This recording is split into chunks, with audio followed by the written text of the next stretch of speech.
പറഞ്ഞ് നമ്മൾ ഈ ക്ലാസ് അവസാനിപ്പിക്കുകയാണ്. അല്ലാഹു തആല പറഞ്ഞു നോക്കൂ, നിങ്ങൾ യാ അയ്യുഹല്ലദീന ആമനൂ, സത്യവിശ്വാസികളെ, ഇന്ന മിൻ അസ്വാജിക്കും വഔലാദിക്കും അദുവ്വൻ ലക്കും, നിങ്ങളുടെ മക്കളിലും നിങ്ങളുടെ ഇണകളിലും നിങ്ങൾക്ക് ശത്രുക്കളുണ്ട്. ഖുർആൻ പറഞ്ഞതാണ്.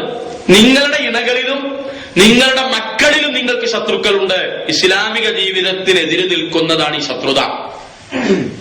ഇസ്ലാമിക സംസ്കാരത്തിന് എതിരുവാദിക്കുന്ന ഭാര്യ, എതിരായി നിൽക്കുന്ന ഭർത്താവ്, ഇതിന് 100 ന്യായങ്ങൾ പറയും. എങ്ങനെ നമ്മൾ ജീവിക്കാം, ഓൾക്ക് ജീവിക്കണ്ടേ, മക്കൾക്ക് ജീവിക്കണ്ടേ, അങ്ങനെ വേണ്ടേ, ഇങ്ങനെ വേണ്ടേ എന്നൊക്കെ പറഞ്ഞ് ന്യായം പറഞ്ഞ് അന്യന്റെ ധനം കൈക്കലാക്കാൻ വേണ്ടി പരസ്പരം മത്സരം നടത്തിയ ആളുകൾ.